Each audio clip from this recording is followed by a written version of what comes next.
എല്ലാവർക്കും നമസ്കാരം. വളരെ ഹെൽത്തിയായ മുരിങ്ങയില കൊണ്ടുണ്ടാക്കിയ ഇഡ്ഡലിപ്പൊടിയുടെ റെസിപ്പിയാണ് ഇന്നത്തെ വീഡിയോയിൽ ഷെയർ ചെയ്യാൻ പോകുന്നത്. ഇതിനായി 2 കപ്പ് മുരിങ്ങയില നന്നായി കഴുകി വെള്ളം വാലാൻ വെച്ചതാണ്. നന്നായി റോസ്റ്റ് ചെയ്തെടുക്കാം. മുരിങ്ങയില ഇട്ട് കൊടുക്കാം.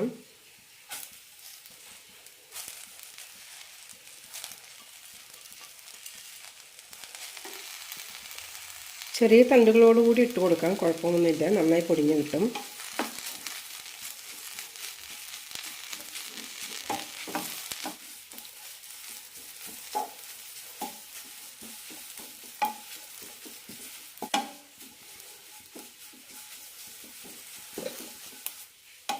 ഇഡ്ഡലിപ്പൊടി ദോശയ്ക്കും ഇഡ്ഡലിക്കും വെള്ളപ്പത്തിനും മാത്രമല്ല ചോറിനും നല്ല ടേസ്റ്റാണ്.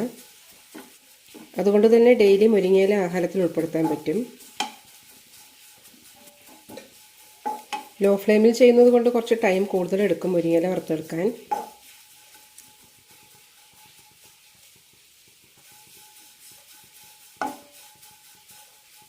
തലേ ദിവസം തന്നെ മുരിങ്ങ നന്നായി കഴുകി വെള്ളം വാലാൻ വയ്ക്കണം. വെള്ളത്തിൻ്റെ അംശം ഉണ്ടെങ്കിൽ ഈ മുരിങ്ങയിലകൾ കട്ട കെട്ടാൻ തുടങ്ങും.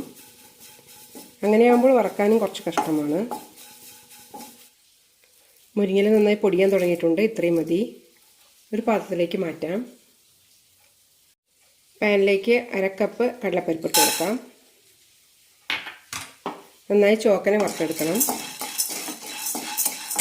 മീഡിയം ഫ്ലെയിമിലിട്ടിട്ട് വറുത്തെടുക്കാം.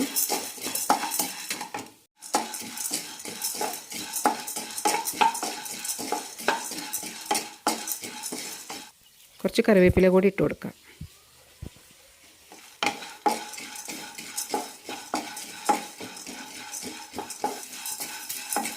കടലപ്പരിപ്പ് വറുത്തെടുക്കാൻ 3-4 മിനിറ്റോളം ആവും.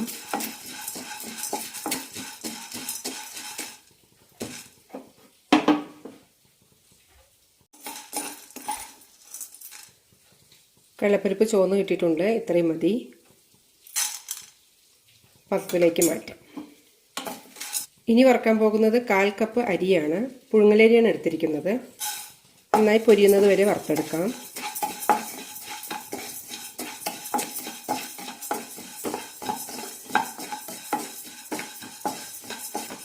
അരി നന്നായി കഴുകിയതിന് ശേഷം നന്നായി ഉണക്കണം. അതിനുശേഷം നമുക്ക് വറുത്തെടുക്കാം.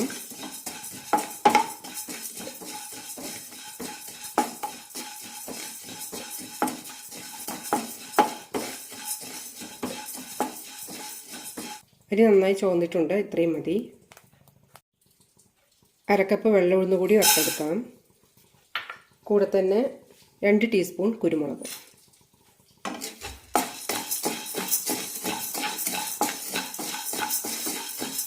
ഉഴുന്നിന് ചെറുതായൊരു ചുവന്ന കളർ വരണം. ഉഴുന്ന് വറുക്കാൻ തുടങ്ങി 1 മിനിറ്റ് കഴിയുമ്പോൾ തന്നെ 1/2 ടീസ്പൂൺ ജീരകം ഇട്ട് കൊടുക്കാം. 1 ടീസ്പൂൺ കറുത്ത എള്ളും. നന്നായി റോസ്റ്റ് ചെയ്തെടുക്കാം.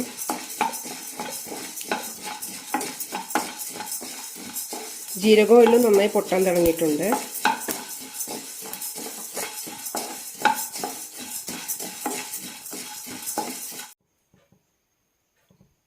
ഉഴുന്നും റെഡി ആയിട്ടുണ്ട്. ഇതൊരു പാത്രത്തിലേക്ക് മാറ്റാം. പാനിലേക്ക് 1 ടീസ്പൂൺ എണ്ണ വെച്ചിട്ടുണ്ട്. അതിലേക്ക് 1 പീസ് കായം ഇട്ട് കൊടുക്കാം.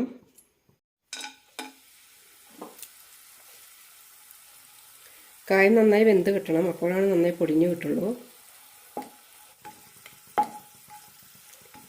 കായത്തിൻ്റെ എല്ലാ സൈഡും നന്നായി വെന്ത് കിട്ടണം. കായപ്പൊടിയും വേണമെങ്കിൽ ഇട്ട് കൊടുക്കാം. കൂടുതൽ ഫ്ലേവർ ഇങ്ങനെ കട്ടക്കായം ഇടുമ്പോഴാണ്. ഇനി ഇതിലേക്ക് 5 വെളുത്തുള്ളി കൂടി ഇടാം. ചെറിയ പീസുകളായാണ് ഇടാൻ പോകുന്നത്.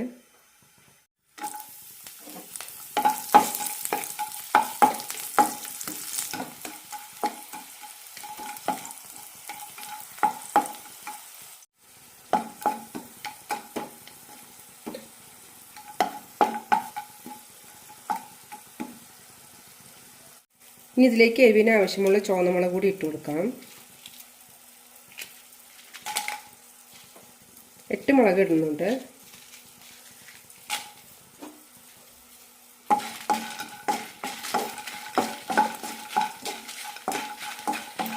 മുളകിട്ട ശേഷം 1 മിനിറ്റ് നന്നായി വഴറ്റി കൊടുത്താൽ മതി. തണുത്തതിന് ശേഷം എല്ലാം പൊടിച്ചെടുക്കാം. എല്ലാം തണുത്തിട്ടുണ്ട്, പൊടിച്ചെടുക്കാം.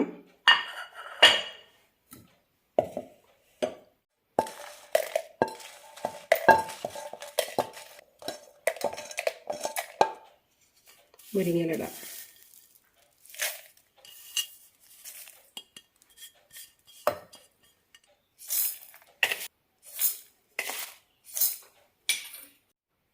ഒന്നര ടീസ്പൂൺ ഉപ്പിട്ട് കൊടുക്കാം.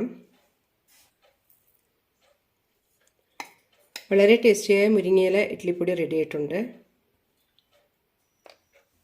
ഞാനിപ്പോൾ വെളിച്ചെണ്ണയാണ് എടുത്തിരിക്കുന്നത്.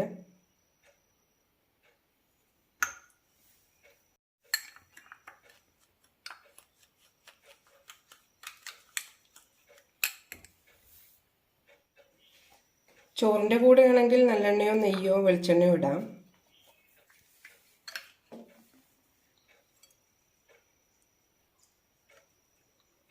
കുറച്ച് തരിതരിപ്പായാണ് പൊടിച്ചിരിക്കുന്നത്. നല്ല ഫൈൻ ഫ്ലോറായി വേണമെങ്കിൽ അതും ചെയ്യാം.